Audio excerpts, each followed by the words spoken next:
Miranda Fenner was born on December 26, 1979 in the California city of Sacramento. She lived there with her parents and younger brother, but when the girl was 10, the family decided to move to another state. They settled in the small town of Laurel, Montana. Miranda's parents chose this place because their close relatives lived there. In addition, they wanted to live in a quiet and peaceful place with a low crime rate and a friendly community. Despite the fact that the girl had to start life in a new place from scratch, she very quickly found friends and joined the team.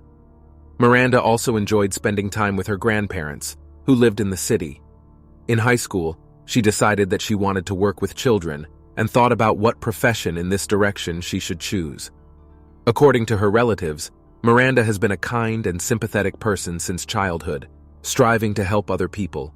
But immediately after graduating from school, an accident occurred with the girl, because of which Miranda had to postpone her plans. When she was 18 years old, she was involved in a serious car accident that caused her to break her neck. For the next few months, she was forced to stay at home with a special neck collar and could hardly do anything.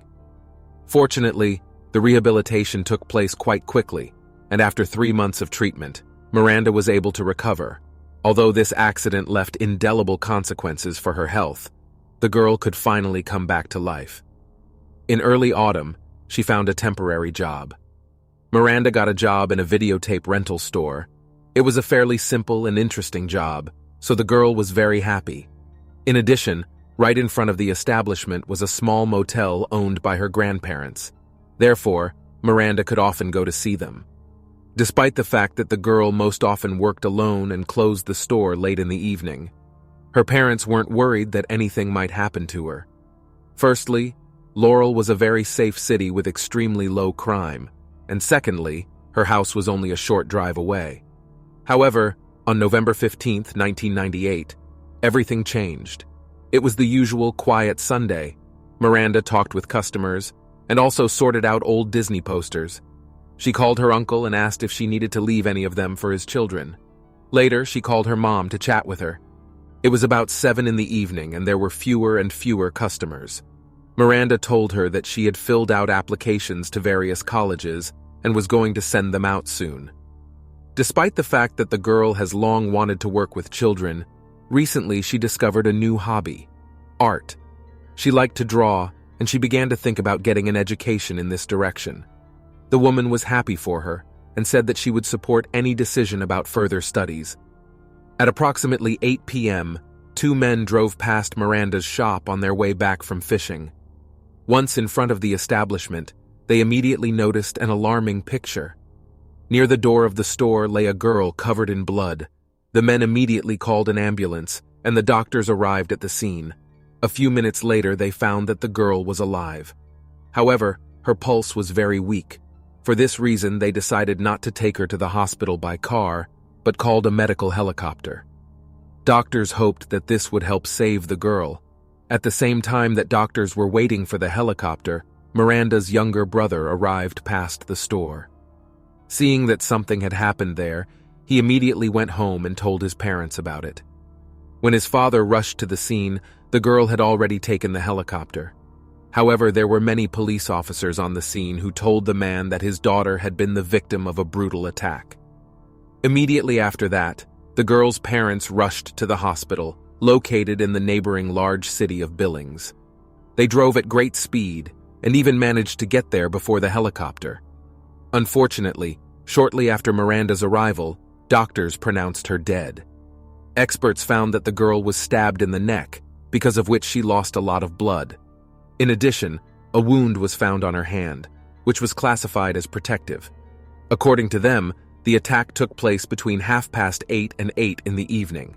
That is, almost immediately after Miranda finished talking to his mother on the phone. In the meantime, the police examined the crime scene. The first thing that caught their eye was a trail of blood that led from the opposite end of the store to the street through the front door. It was obvious that after the attack, Miranda covered all this distance trying to get out.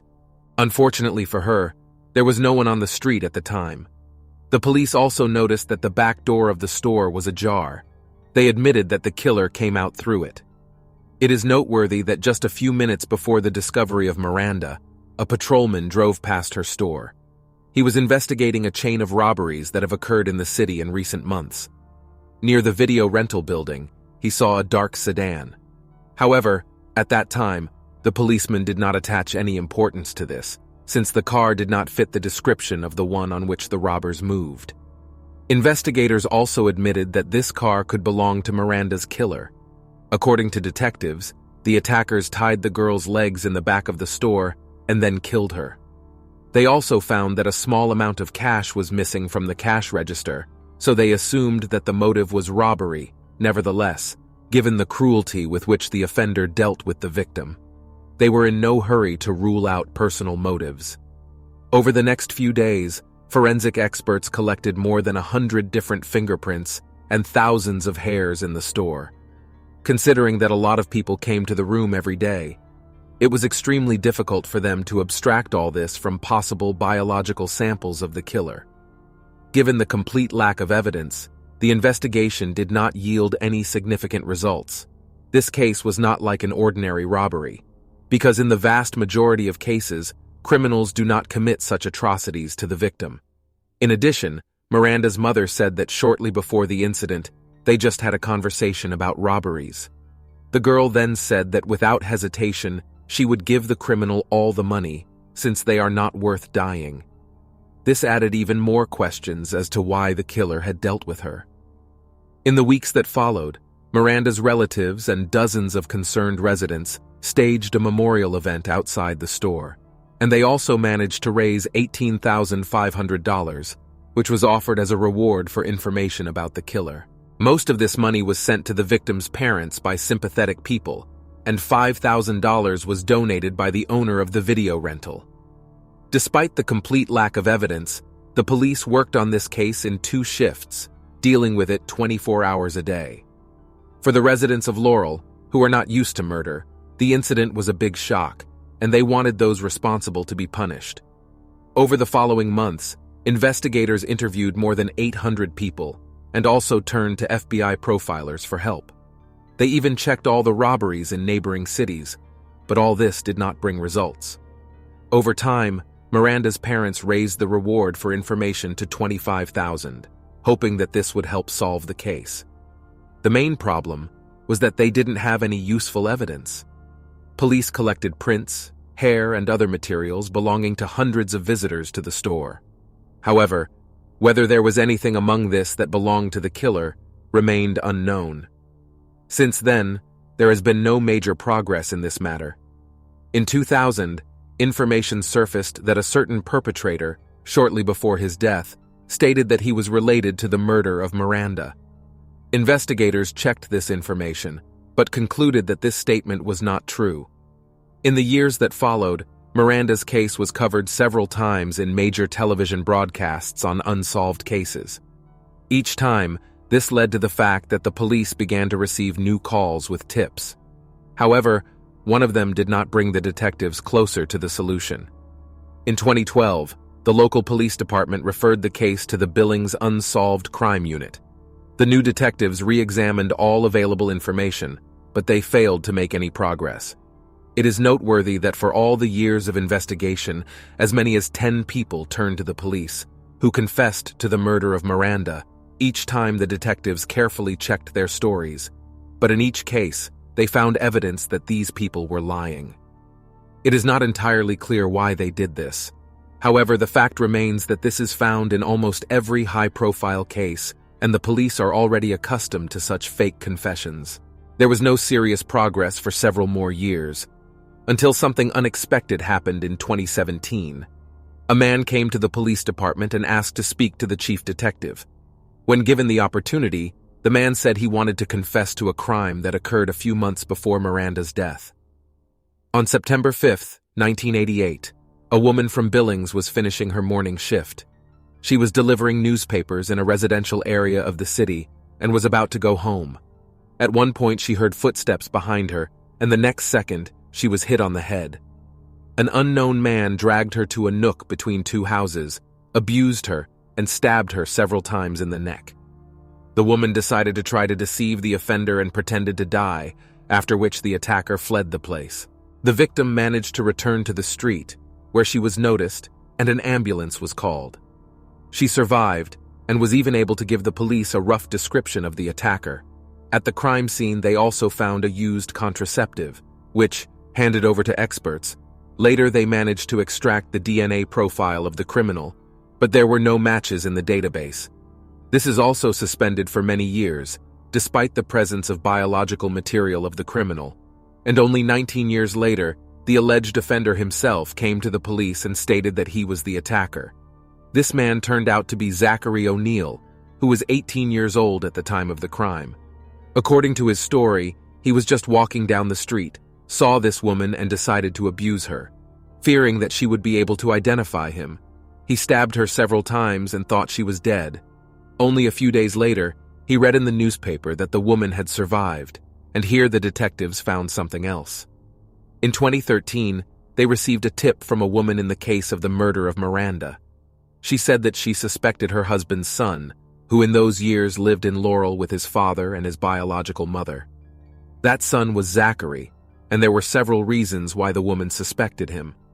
First, the young man was very problematic and aggressive.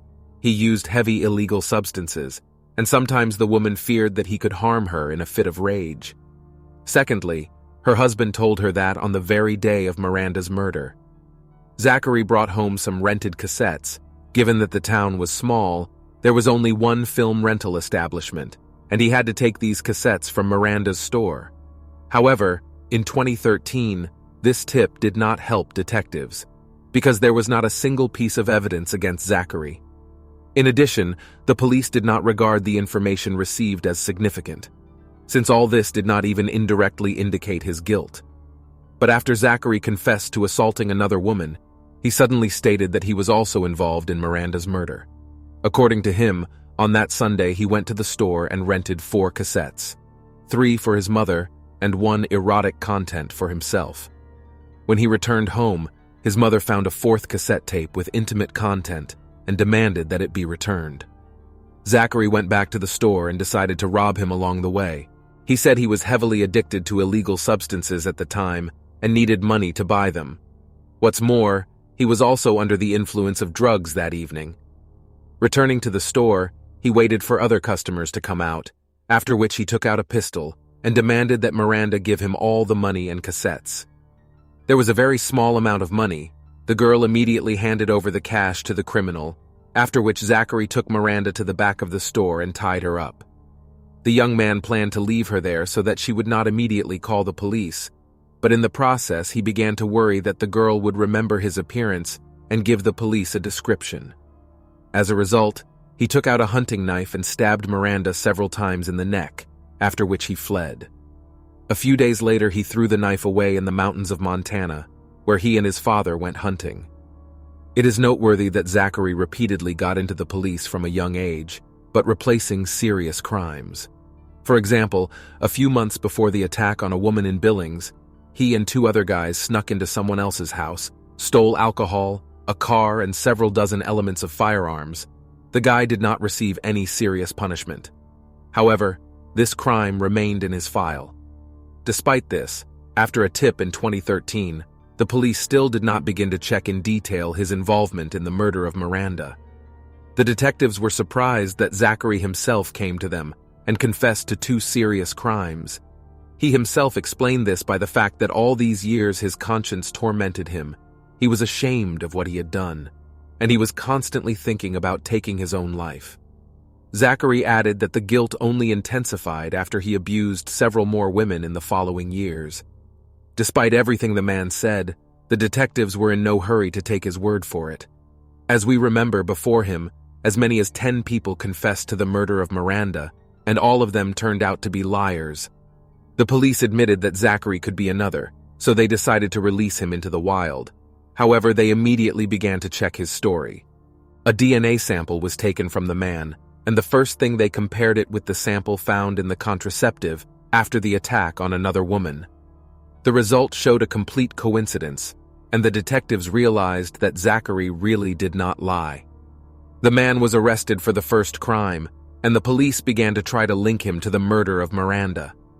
It was much more difficult to do this than in the previous case. The girl was not subjected to violence, and thousands of samples of various pieces of evidence were found in the store, which could not be related to the crime at all. This was a big problem because, under state law, a person could not be convicted on the basis of a confession alone. Serious clues were needed that linked him to the case, and detectives spent the next 2 years searching for them. Fortunately, they had plenty of time, since Zachary was already in custody, and the police could work on the case with the utmost scrupulousness. In the course of this process, they found out that other omissions had been made during the investigation, in addition to the fact that the man was not thoroughly checked in 2013. Detectives learned that Zachary's mother's account was opened on Miranda's work computer. Apparently, the girl opened it to return the cassette of erotic content, because then the young men used their mother's account. But for some reason, this clue was not given any importance. It turned out that Zachary was among the 800 people who were interrogated by the police. But then he said that he had nothing to do with this case. At the same time, he continued to commit various crimes, such as theft and assault on women, but he almost always managed to avoid punishment. Sometimes his actions were devoid of even minimal meaning. One day he just walked up to a woman on the street, punched her in the face, and ran away. The detective was never able to find direct evidence linking him to the murder of Miranda. However, in 2 years, they collected an impressive set of circumstantial ones, which, together with the confession, had enough weight for a guilty verdict.